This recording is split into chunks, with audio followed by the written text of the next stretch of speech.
Yesterday, a fifth missing person has been filed in Ville Same.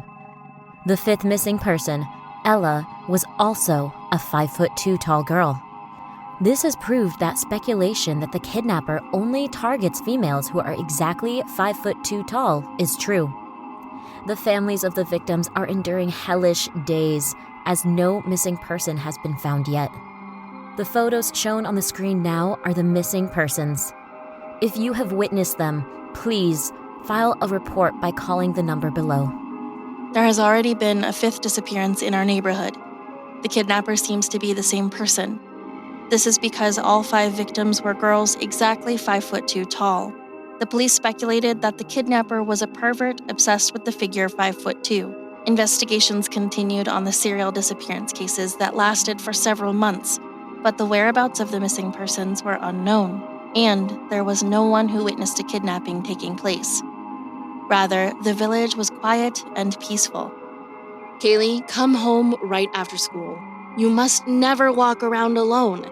If you need me, call me anytime and I'll pick you up. My mother, who was watching the news beside me, said with a worried face. Mom, don't worry too much. I'm 5'3" tall. Don't say that. You should always be careful. All 5 missing people were exactly 5'2", as if they were measured with a ruler. So don't worry too much, and I'll be careful too. I said calmly to reassure my mother, but I was scared as well. 2 days later, I was walking with my friends on my way home from school, and many police cars and ambulances were parked at the entrance to the village's forest, and people were carrying dead bodies covered with white cloth on stretchers.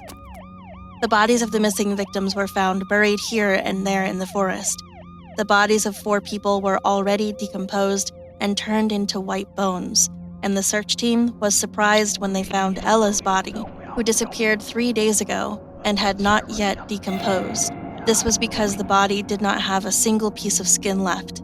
The police judged that the culprit was likely to be a butcher who professionally trimmed meat based on the elaborately peeled skin off the body. So, the butchers living in the village were investigated, but the investigation was at a standstill because no evidence was found.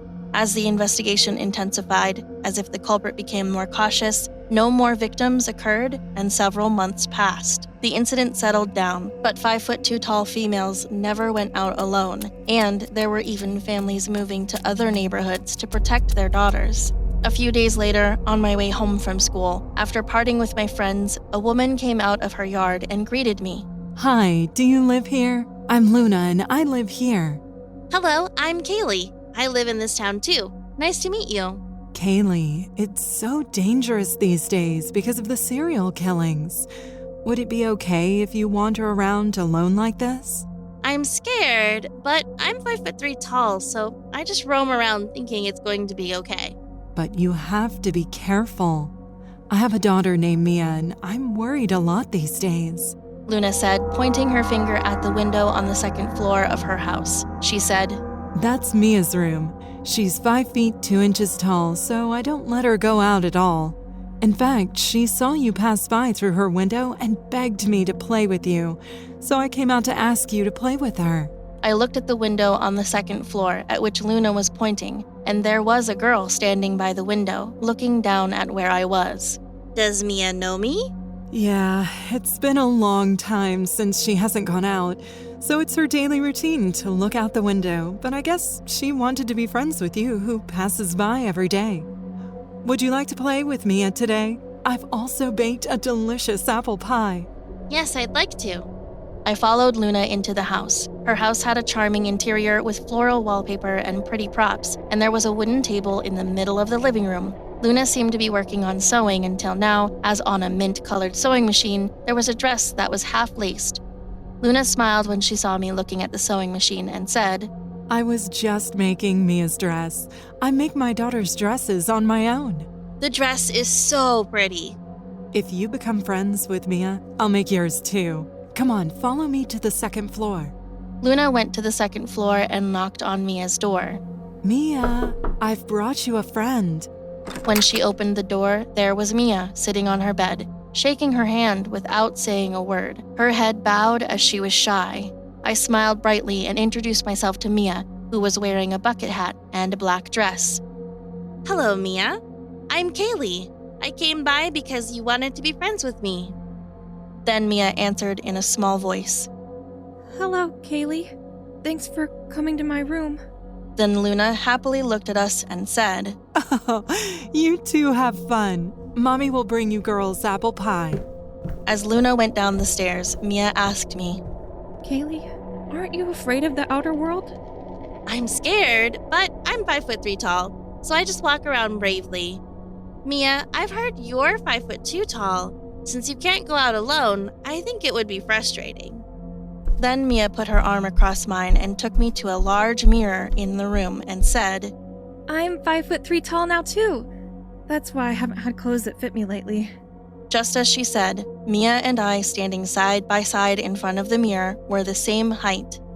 However, when I looked closely at Mia's face and body, something was strange. She was so grotesque, as she had skin sewn here and there, like a stuffed toy. I couldn't ask her directly about it because I might hurt Mia's feelings, so I just glanced at her. Mia's face was twisted as well, with her skin sewn together as if it had been patched up. Only then did I realize that Mia was no ordinary person. Mia looked at our reflection in the mirror and said with a satisfied smile, Kaylee, I like you so much. It's apple pie time. I'll bring Mom. Mia went downstairs to get the apple pie, and I had a foreboding feeling about Mia's eccentric appearance. So I sneaked around her room while she was away. I was surprised when I opened Mia's closet.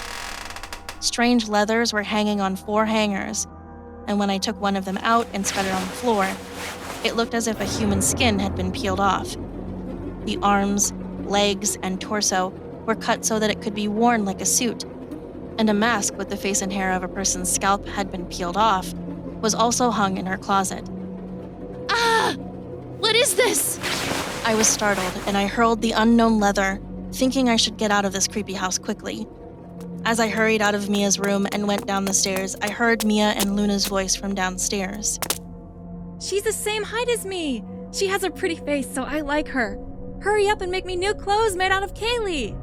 There weren't any clothes for you to wear because you grew up, but this is good news. Mommy will make you a pretty one this time as well. I saw the mother and daughter walking upstairs through the cracks of the stairs.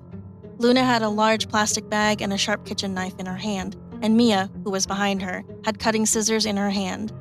I was startled and went back into the room and locked the door.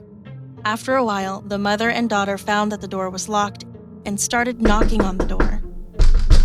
Kaylee? Kaylee? Open the door. I brought some apple pie. I kept my mouth shut in fear. Then I heard Mia's voice saying, Kaylee, what are you doing? Let's play. Open the door. When I didn't say anything, Luna said to Mia, Mommy will bring the keys. I hurriedly looked around the room and found that the only way to escape was to jump out the window. When I opened the window and looked down, it was too high for me to jump out. Suddenly, the door burst open and Mia jumped in and pulled me by the waist.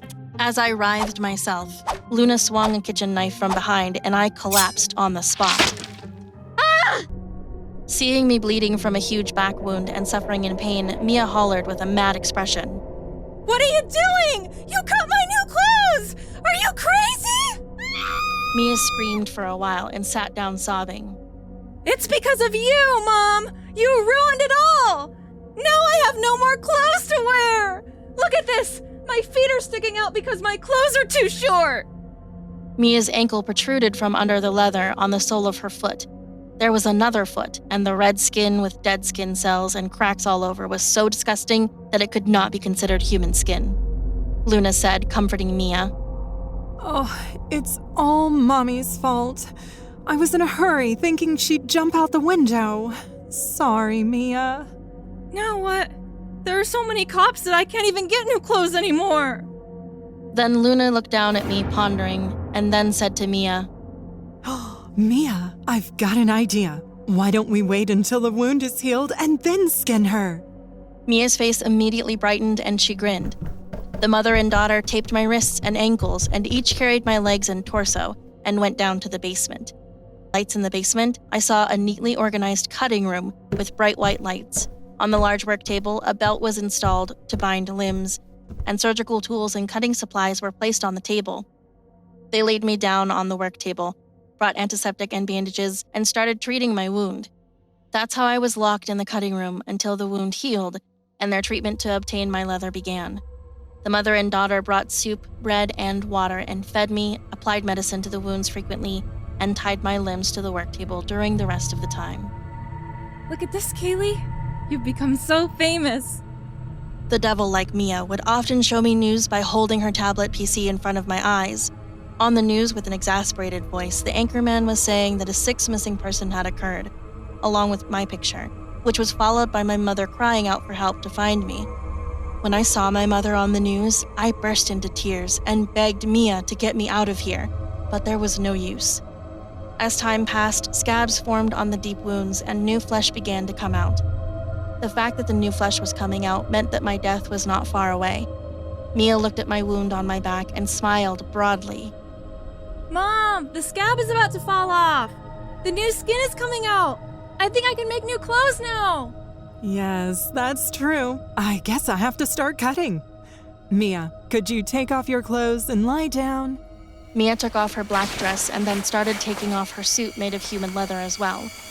Then the cracked red skin she had hidden under the suit, the shape of her eyes, nose, and mouth, which were unrecognizable, were revealed. Then Mia lied on top of me, and Luna took her measuring tape and began taking her measurements. I shouted for my life while being crushed by Mia, but they seemed to think of me as nothing more than leather for tailor-made clothes. Then I heard the doorbell outside. Luna tilted her head in bewilderment and said to Mia, There's no one who'd come home.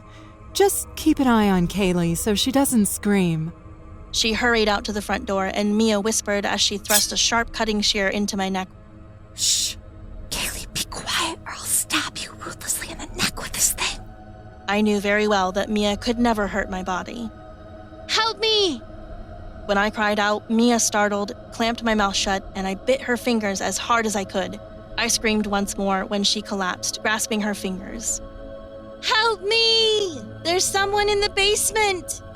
Shortly after, the cutting room door burst open and the police rushed in. Kaylee? Yes, it's me! The police freed me and helped my way out, but Mia, who had fallen on the floor, rushed at the police with cutting scissors and swung at them. She shouted, Don't take my clothes! No, I don't have any clothes I can wear! Surprised, the police shot her, and Mia collapsed and died on the spot. Then Luna, who was being held by the police outside, screamed, Mia! My baby! What did you guys do to my daughter? Leaving behind Luna's outcry, I got out of the hellish house, got into the ambulance, and was able to meet my parents again at the hospital. A long series of murders came to an end when a sixth missing person was dramatically rescued from the perpetrator's house. The killer's name is Luna, a middle-aged woman who has worked as a tailor all her life. It turned out that she lured girls of the same size into her house, murdered them, and skinned them into suits for her daughter who had a rare skin disease.